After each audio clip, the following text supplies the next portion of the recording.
Good morning, Judge Zoni. Sorry to keep you waiting. We still don't have a quorum, but it's my understanding that we are allowed to hear testimony, but we just can't act on testimony. Now we have a quorum. So welcome to Senate Judiciary. We are taking up S95, and we had a few questions. I believe starting on page 14, lines 8 through 11, and I believe that what I've learned is that perhaps we should ask the House this question too, because it seems to be originating there in other bills as well. But regarding reports to a last known email address as opposed to the attorney's last known mailing address, and then the section regarding notice of all changes and how that's defined. So I think I might be able to assist. And for the record, Tom Zone, Chief Superior Judge. I did reach out to legal aid to inquire about the intent of this. The first thing that I was advised was that the word changes can be deleted from that section.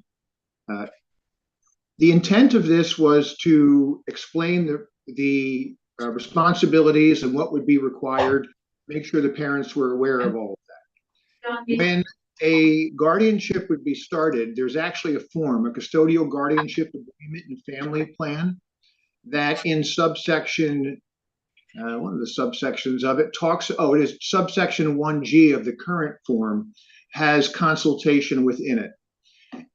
Legal aid advises that the form that would be utilized for the standby guardianships would have similar language. So I was told that they're comfortable that you don't need the word changes here. So if you delete the word changes, what you're left with is, it would say the guardian shall provide the status reports to the custodial parent at the parent's last known email and to the custodial parent's attorney at the attorney's last address. As I read this, this actually supplements what is one page, if you go up one page to page 13, line 8. Line 8 is in the same section of 2629. Line 8 is subsection 6. It's the requirement to file an annual status report with a copy to each parent. So as I read this new subsection C, what it effectively does is recognizes that in these circumstances with standby guardianships and individuals, parents who have adverse immigration consequences, that it might not get to them if it's just to some address. There might be difficulties with that. So I'm viewing it almost as belt and suspenders. In other words, they still have to send it to the court. And when they send it to the court, they have to send it to the attorney. And under subsection C, it also says that you have to send that status report to the parents at their last known email address, in addition to their last known address, which you would have to do up above. So I view it as just something extra, and they're going to have to send it to the attorney anyway under the rules. Senator Ruth.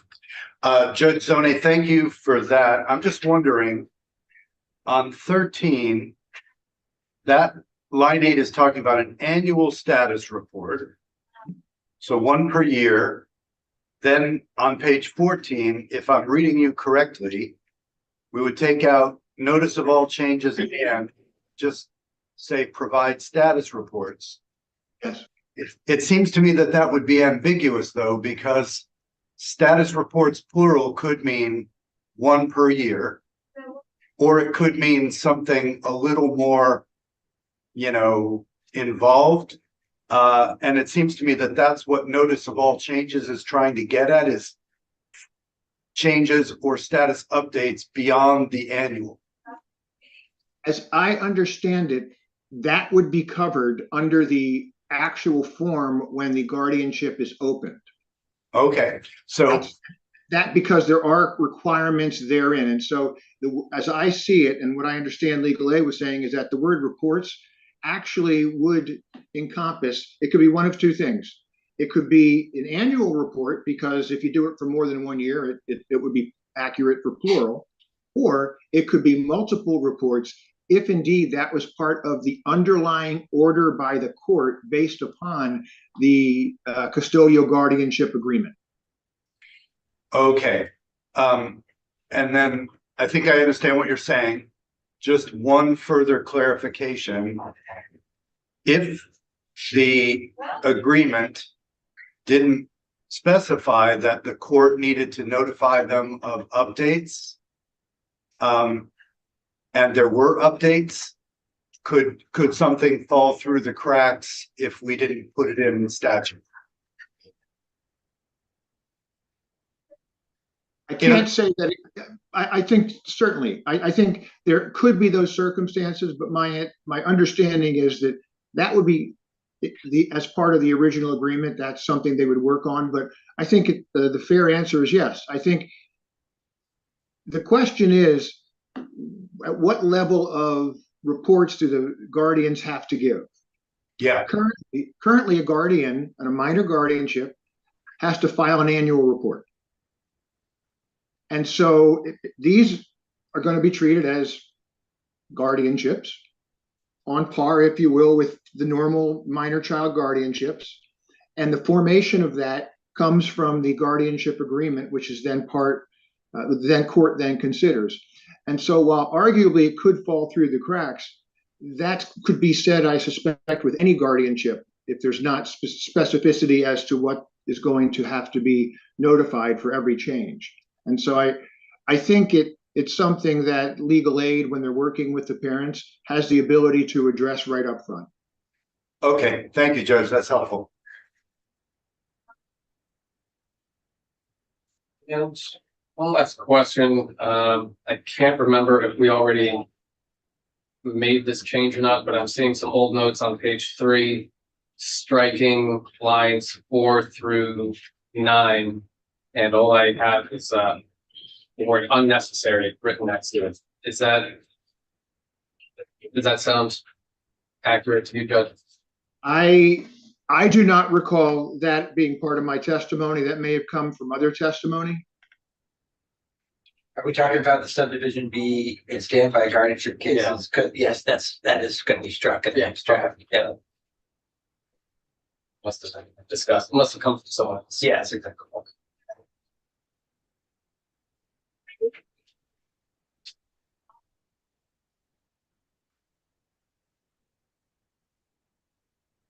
And then I think there was one more change regarding, I think you had mentioned a concern on page 11, requesting that we either change it to a good cause shown. We have to go beyond, if you have to go beyond 45 days, or issue it promptly. And I believe that the change we came to was for good cause shown. That? Yeah. Yes. Okay, I think that's right. Yeah, I think you'd have after the language where it says the court has to provide the order within 45 days after the petition was filed, comma, unless the court extends the time for issuing the order for good cause shown. And similarly, we made a change on page 15. Requiring good cause shown to accept incorrect formats. Judge, do you have any input on those two changes? I think they're appropriate. They allow the court to respond to the specific facts and cases before them in a way that we recognize we want to make sure the rules are followed, but there may be individualized circumstances where it is appropriate, and we do have assurances of what we need to for the filings, as well as the timing. So I think those changes would work. Yes. Minnie, anything else, the judge? Good. Great, Judge. Thank you for your time. Appreciate it. Have a nice day. Take care. Just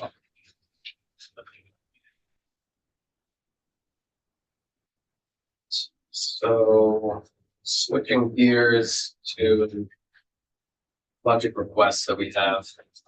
I drafted up a letter that just included information that we received. I didn't make any changes.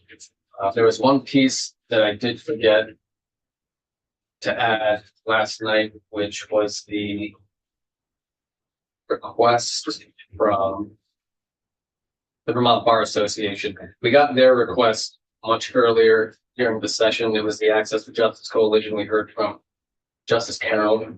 So I put that on the request as well for us to discuss. These are not in any type of order of priority yet. Was that the money that was gonna go into a low bone rule fund? Yeah, $525,000. Yeah. So it sounds like it was, it didn't make it on the House's letter or the House's budget, but House Judiciary did send a letter including it.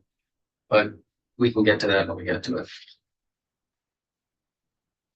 So let's start at the top, I guess, with the state's attorneys and sheriffs.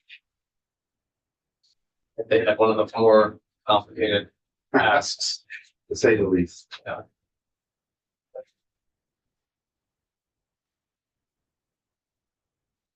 All right, so I left extra space. Feel free to take notes on things. So initial thoughts on this request. I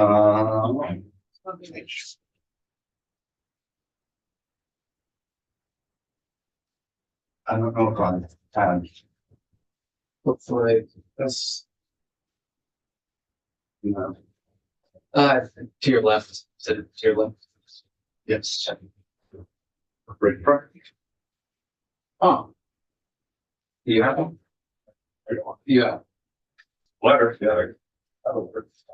So the 650 that they're asking for, yeah, I don't quite get the magic that happens in appropriations, but somehow it's a no cost change to eliminate the 2026 vacancy savings, convert the 9 limited service positions to 9 permanent positions. So if it's a no cost situation, I think it makes sense. But And I agree, it is no cost now, but whenever you make a limited service position permanent, you're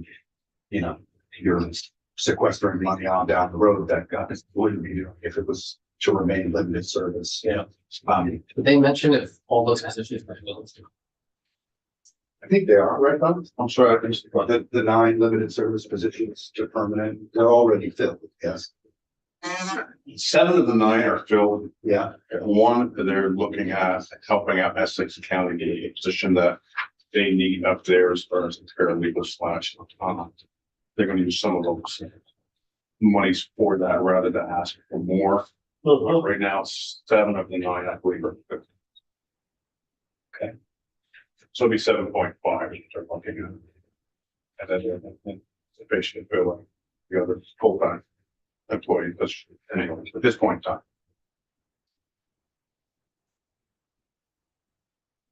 So if 1.5 of the positions are not filled. 1.5 right now are not filled presently, but they have the monies for these positions, so Yeah. they're not asking for more money this year. But this, Bruce just said, this is a one-time funding, but when they do become FTEs, clearly it'll be in their base, I would assume, from this point moving forward, so. Yeah. So it'd be an ongoing cost, so we could do the one-time funding again next year and still end up with the same. Yeah. And Bob has done some work on condensing this effort. That's true. Anyways, when it comes to the house, putting back to $50,000 vacancy savings. Yeah. And then my proposal is to follow the House's recommendation, however, to add these positions on FTE status because the money is already there. Yeah, that's directly with the state's attorney's office. And it covers a multitude of positions. Yeah, with which 7.5 would be filled right now. The 6 admin paralegal supports that these are just things that they'd have to do internally. They still could use some of these monies for this. As it sits right now, all these positions they need, but all these positions are probably not going to get part of my proposal was not single admin fairly to support that positions, Not those. not those positions. I think they. If I'm remembering correctly, I think they listed that as their top priority. Yeah. So, And they still got 1.5 positions that they can use for those admin support staff. These are creating new positions. yes, Because that's what makes it difficult. So they got 1.5 positions they still can use. And that 0.5 will come out of this admin paralegal staff for SH County. So it's about 1.5 positions they need to support that. They so choose. So- along with the victims advocates. starting from the top, do we agree on maintaining the 650? I do. I agree. Yeah, I agree. Okay. So check mark there. Yeah. I think that do you know where the location is for the paralegal, the one paralegal? 14 counties. So Yeah. well, the 0.5 paralegal is it's Essex County. What's that? This is Essex County. Yes. Okay. So the 0.5 position will be Essex County. Out of that 9 limited service positions. It's not surprising that it's hard to fill that in Essex, but I mean, considering they listed the 6 admin paralegals as their top priority when they were in here, I think it makes sense to, do 3 perhaps instead of 6. We can send whatever letter you want over there. I mean, I think these are all valid needs. Yeah. But we're looking at it from the financial aspect of it. Yeah. Basically, anytime you increase, whether it's the state attorney's sheriff's office, it has a trickle down or a trickle effect. And then the state's attorney's going to the attorney general's office is going to come in, the courts are going to come in. So we're trying to, in my mind, phase this in as money's moving forward, hopefully. Are we getting another fiscal report in April 15th? I don't know. Well, no, the next one now is, I know we get one in July. yeah. Didn't we already get one in January? Yeah, one in January, yeah. Yeah. Actually, it was in December, wasn't it? Yeah, We came down to the old session in December for the, I can't remember. so I don't know. I mean, I'm just gonna go back with the committee's request. If you have any questions of these positions, of the ones have to answer much best can, but if the committee as a whole wants to dissect this and recommend certain positions, I'm fine with that. Yeah. I'll post that sort of. Yeah, I mean, my thought is, I mean, probably everything in this letter is gonna have to get pared down from what the original ask is, but considering the work that the admins and paralegals do, I mean, I would support, creating three positions for them rather than the 6. Does anyone have thoughts on that? That makes sense to me. Senator Matos, was your hand up? No, I was just thinking. So 650 divided by 3 is. Right. Yes. 325.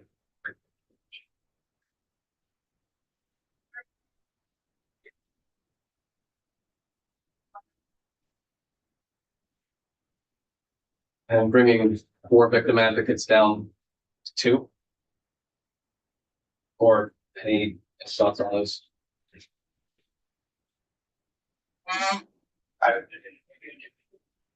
I think that makes sense. I mean, we're gonna have to cut all of those numbers. For instance, transport deputies, we're suggesting 3. It's 3 transport deputies. Yeah.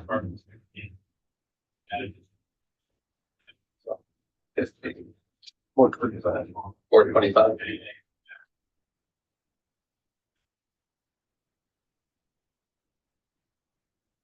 Then 2 victim advocates. 60. It's something about 1 is. Yeah.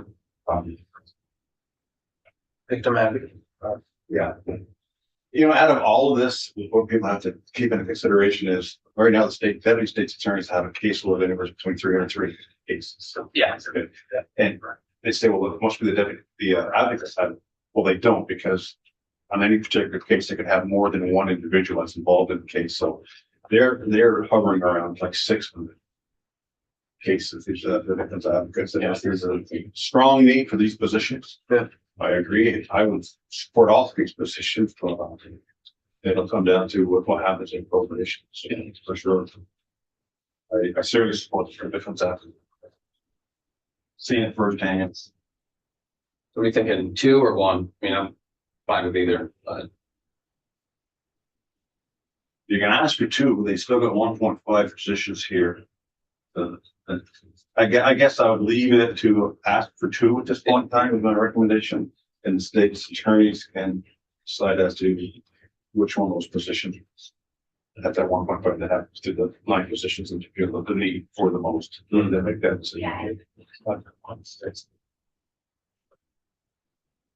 then the IT support staff is listed as their last priority. That's definitely yes. I put that in. What I did was in working with the state's attorney's office, where they wanted an IT support staff and IT fiscal. Because Amy's leaving here short, I think in September or whatever else, or needs help, so it combined the 2 positions and. If she's leaving and won't they just have a vacancy and they can fill that position? I'm not sure. I'm assuming hers comes out of the budget, right? Amy's position. Yeah, oh, definitely. Yeah, and I think you're right. They can fill her position, Would be bad. But I would suggest if you lose any, it's another person and a half to build. Yeah. That's why this was originally 2 positions. Yeah. With her position still being there, we combined that IT staff and fiscal staff into 1 position, to give them 3 positions, or whomever else and whomever. So keep it as 1. Keep it as 1, right? Vermont Bar Association, and that's next on my list. I also printed out their ask. They made their ask in January. I think they did their presentation / introduction. I like this one as a way, because they're basically a pass through for legal aid and other access to services organizations. So in that way, they're only asking for 25,000 to administer it. And they're gonna put the grants out. In addition, as I to their own $1 million that they donate from their low interest pool. Yeah. So that seems to me a pretty economical way to fund low income access. Great. Thanks.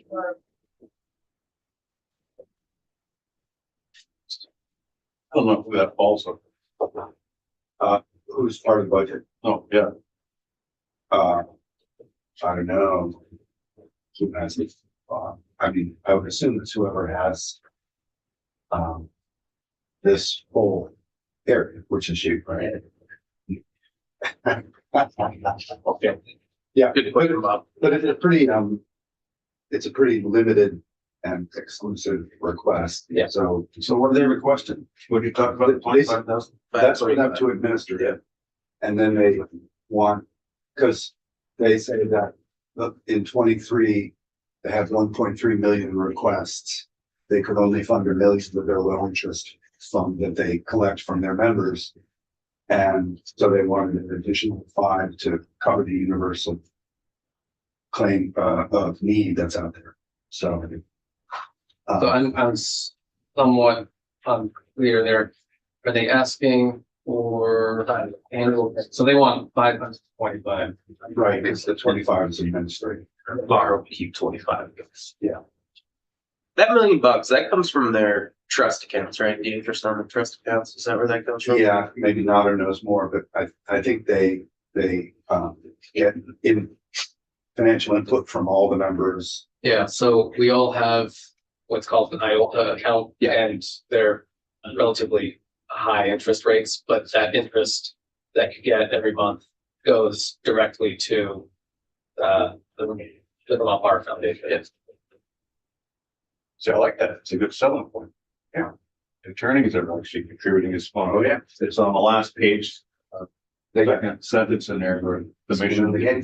They got skin in the game. Yeah. So we agree, keeping the 525.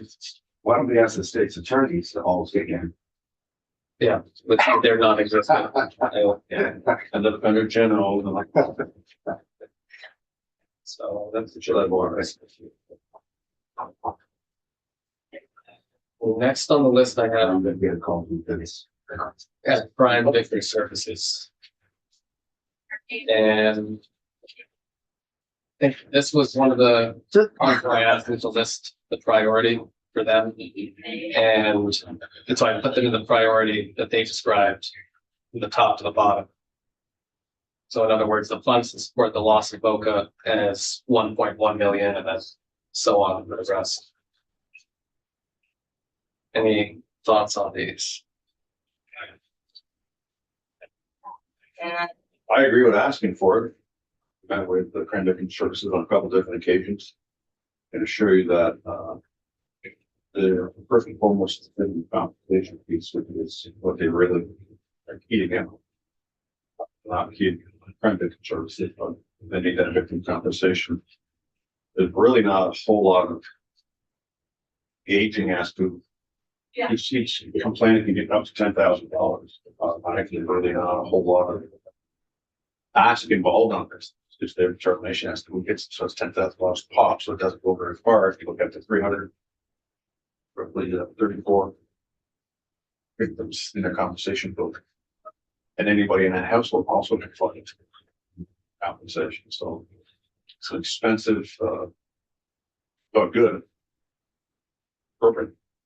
It's seriously to tell the story of somebody destroyed his mailbox and vandalism. And he went through the process and they sent him a check for $400 to cover that. So That's real long. I got Time, labor, and parts. Could be. So, yeah, I mean, I think we'll discuss all of the requests. Straw poll, do we generally agree to maintaining what their original ask is? Private services. Yeah. All right, Human Rights Commission, this one will be tricky. This, I think that I can't remember if I listed these in the order of their priority. Yeah. So one of the problems here is that we had two positions in budget adjustment. And the House agreed to that. Then obviously got vetoed twice, not doing a budget adjustment anymore. So now the House has, their position has moved to 2 in the big bill. The Human Rights Commission is still hoping for the original 4 that they wanted. But the governor has also, over the last few days, made very clear that new positions are things that he may go over. So, I don't know. What were the 2 positions that were in the House budget? Was it give and take and the one investigator? Yeah. And so we could take a larger ask into a conference committee and see if we get 3, let's say. I think that the role that the Human Rights Commission plays is going to be Increasingly important. yes, and also an increasing burden on them in terms of the amount of work they have. So, I mean, having an intake specialist to save the attorney's time from doing the intake work, and they can actually do the legal research and the litigation. That makes sense. Having one additional investigator. What about, I think the paralegal might also make a pretty big difference in terms of freeing up attorney time. Yeah, that was the other thing I was going to suggest. What if we did those 3? That's what I was thinking. Yeah. Because I think Natter's right. I think it's problematic already that we're not fully funding the organization that's standing up for civil rights and constitutional protection. And I think that that is going to become exceedingly important. Yeah. As we stare down the face of, First Amendment challenges and free speech issues. So I think, yes. And the same with the bar associations. Yeah. Access to justice, that's gonna, their asks are gonna increase proportionally, I would say. So we figured one intake coordinator, one new staff attorney investigator, one paralegal. Yeah. I mean, their original ask was 1, 2, For 8 3, 4, positions. 5, 6, 7, 8. 8 total positions, 2 of which are part-time. So one intake. Yeah.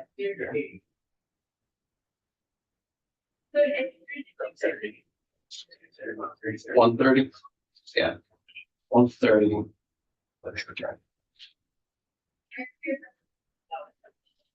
Because I also think that with the loss of some of the funding to places like VAP, who were probably taking up some of that work, it's gonna all start falling here.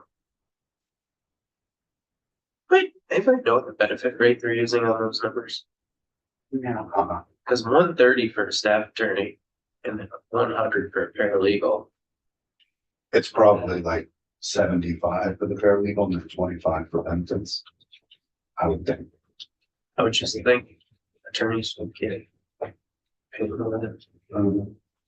I think generally attorneys doing human rights work don't get paid the same way attorneys doing different work do. Yeah, I mean, in our state, Of society. all around the board, lawyers, both private and public, get paid a lot less. So, generally speaking. And I think societally, human rights and social service work is monetarily valued much less than other types of work. Yep. All right. You're gonna redo these all in right? Well, As you go through these. all right. Attorney General. I would maybe give them the money, given that it's gonna be a massive cost savings to make that investment.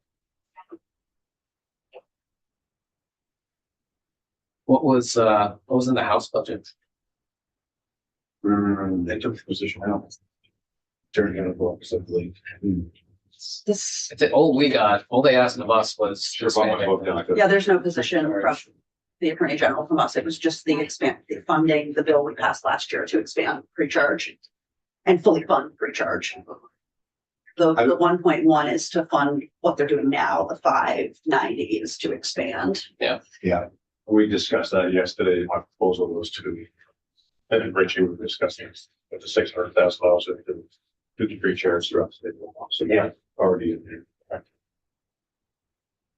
The other position with that component, we're going to have to discuss it, I guess. That was the litigator position. Yeah, but it was not asked for in this room. Yeah, I was surprised.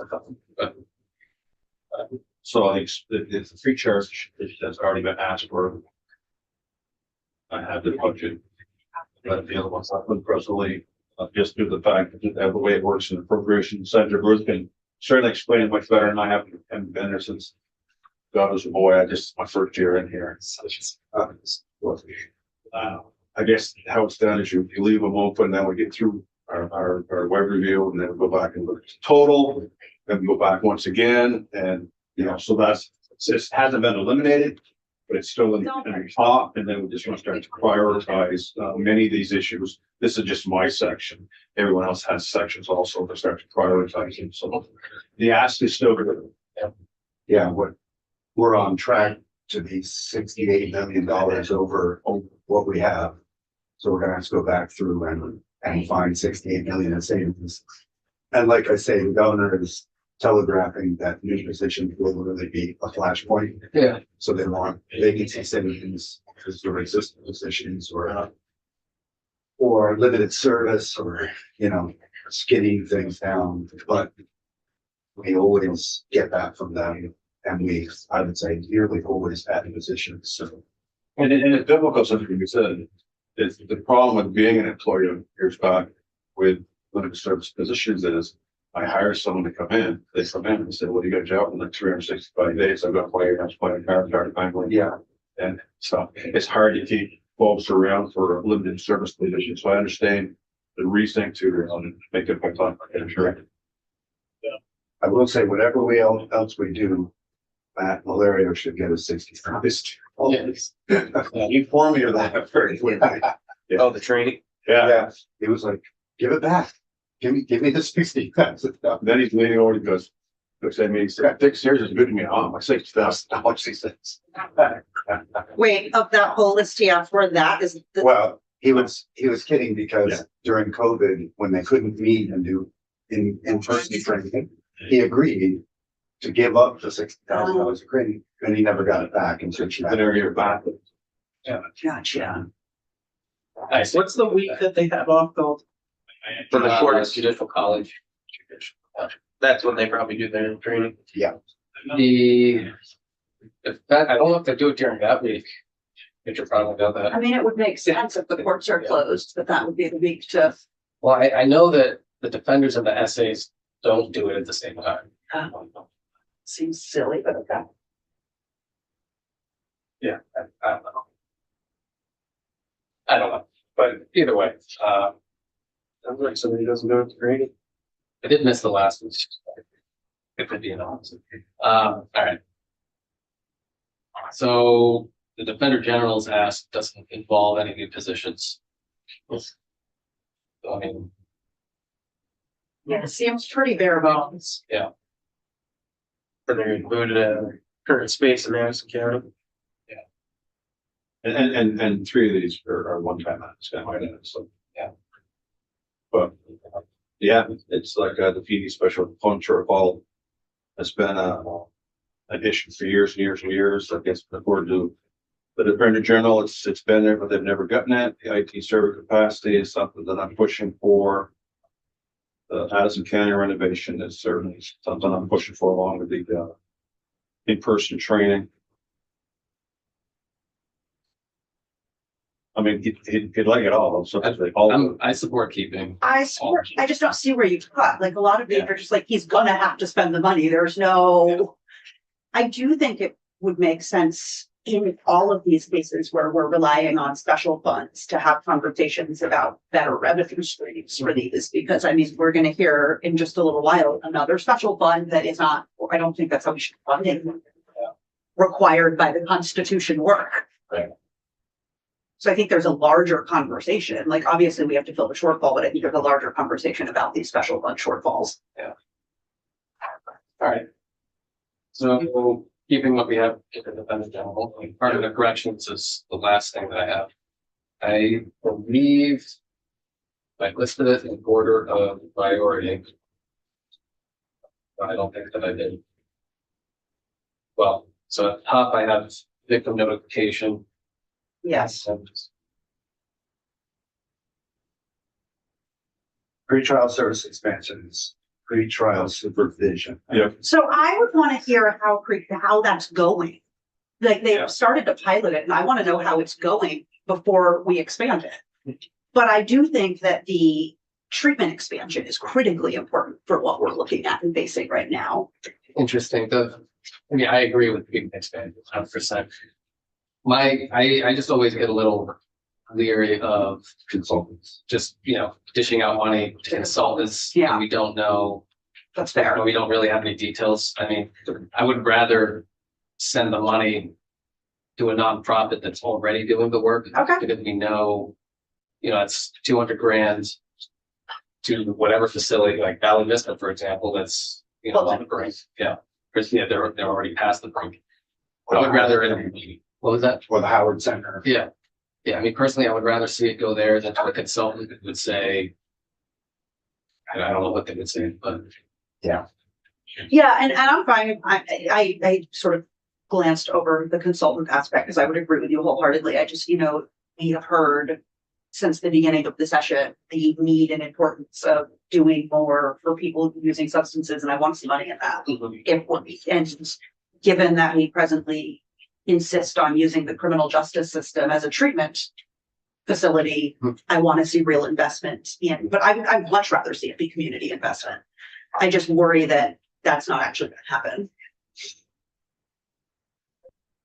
And the pretrial service expansion, like, again, I don't feel comfortable sending $650,000 to a program that we don't know if it's working, we don't know how it's going. Yeah.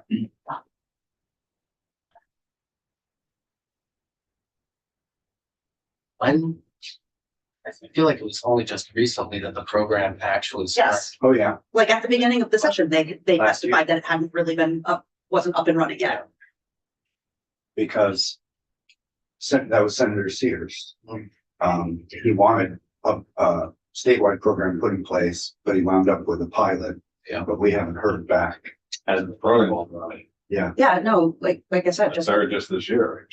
yeah. Or the, Yeah, and I think it makes Important. sense that we revisit the expansion next year. When we have data, Yeah, when we have data. And It is a new program. I mean, is starting with the 650, but to me, that makes perfect sense that we would wait until next year to expand. yeah, I want to see data. and the 200 grand, how do we feel about that, John? I mean, given that it's going to a consultant, I don't feel good about it. If it was going to actually start the process of creating secure treatment, I guess someone could make the argument that this is starting the process, but I don't see consulting. I mean, actually, like, then I could be on. I don't remember anybody describing this. This was, I think they were actually the very first entity that came in to testify. It's a conversion of a St. Johnsbury facility into secure treatment beds. So it's the administration's ask? Or I'm not sure. I'm not sure. It's a secure facility. It seems like it would. I mean, it was the folks from Department of Corrections, but I don't know. I vaguely remember the discussion, but I don't. Yeah, it's weird. If it said St. James, we're expanding treatment. I mean, on board, but the consultant aspect, I'm like, Right. What is the consultant? What problem is the consultant like gonna build out for $200,000? Like, Yeah. I mean, maybe it's coming up with, maybe it's an architectural thing, coming up with a plan for revamping the building along certain guidelines. Yeah, I mean, we could send it with the caveat that, well, of what we just described, but yeah, I mean, if it was going to a Valley Vista or the Howard Center, somewhere that's already operational, I think that would make, to expand the services, yeah, or to keep them from going under. or that. What about we just say, oh, sorry. No, I was just gonna say, what if we, instead of say consultant, say contract with a local organization that specializes in treatment? Yeah, that's what I was thinking too. Adding that, say we prefer, if this was to go through, we prefer seeing it go to somewhere that's already providing services, or to prevent a place like Valley Vista from closing down that's been providing services previously. So yeah, we can add that. No, thank you to the consultant, but please put the money towards actual services. Yeah. Yeah, I'm on board with that. So the one that I did forget to add is the judiciary branch itself. Sorry, good. Oops. So we've got judiciary. And they were asking, from my understanding, they were asking to stay within the governor's recommend, except for 800,000 to retrofit the courthouse that has been falling by the wayside, the Essex County courthouse. Is this the 800,000 that was actually savings from a different, that they just want to repurpose? It was savings from the HVAC So they, program. They it's want to repurpose it for IT stuff throughout the court system. They want to put $50,000 bathroom service to the Essex courthouse because they've been very frugal over it, and they obviously not address that situation. And states, you thought of our courthouses throughout Vermont now, county-owned courthouse, states, so the state probably should fund these things. Yeah. Oh, yeah, no, I'm supportive. I just wanted to clarify that that is the money we're talking about, that this is not 800,000 of new spending. It's money they're asking to just move from one pot to another. Yeah, it's excess money and I think the house pulled it. I'll have to look at it. I think we should put it back. So I can recommend put it back. I got 6 other folks that have to invest in doing that. So One of them's right here. One of the 6, yeah. So the request, would it be correct then to say that the request from the judiciary is to stick with the governor's recommend? Other than that, $850,000.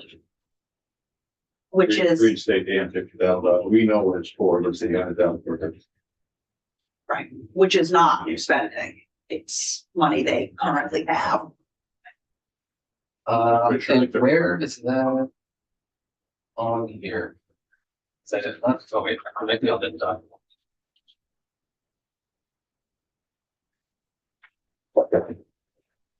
And so they had originally asked for it in the BAA, is that? And it wasn't working? They originally asked for it in the VA to recommit those. Was it transfer? Like, was there not transfer?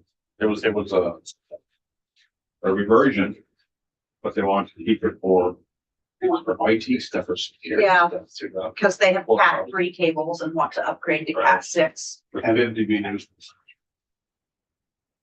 and they have their own IT system of digital service.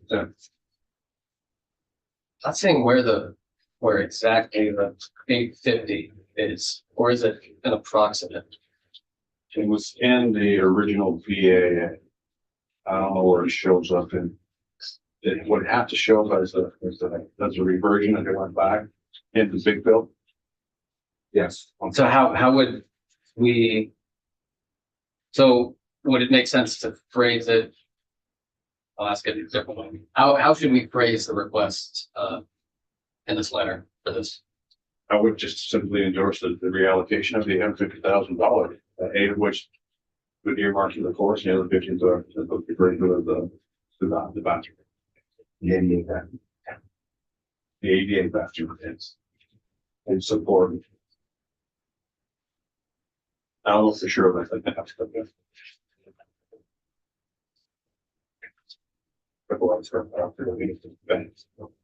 It's up to $1.85 million.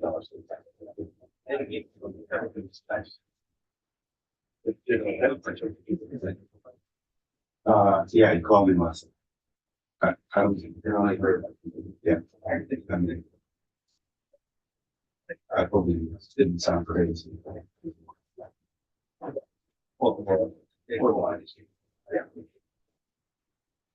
So I think that's all of the asks that we had.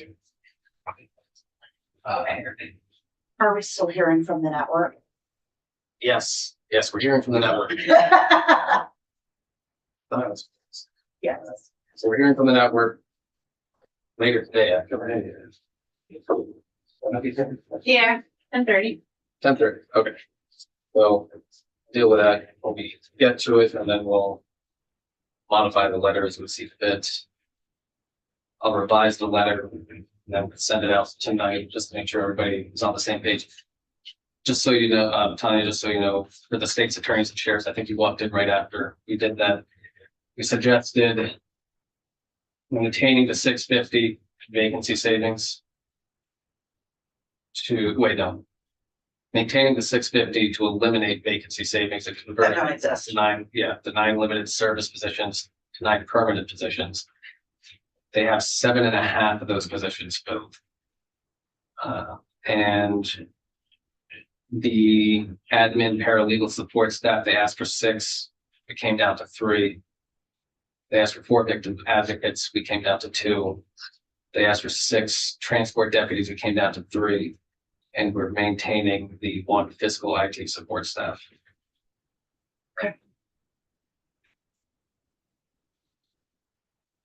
Stay 2 minutes of your time before you leave. Will be offline here. Sure, we've got 15 minutes because we're gonna take a break. Are you serious? Yeah, whole 15 minutes. Can I ask you one thing? Like,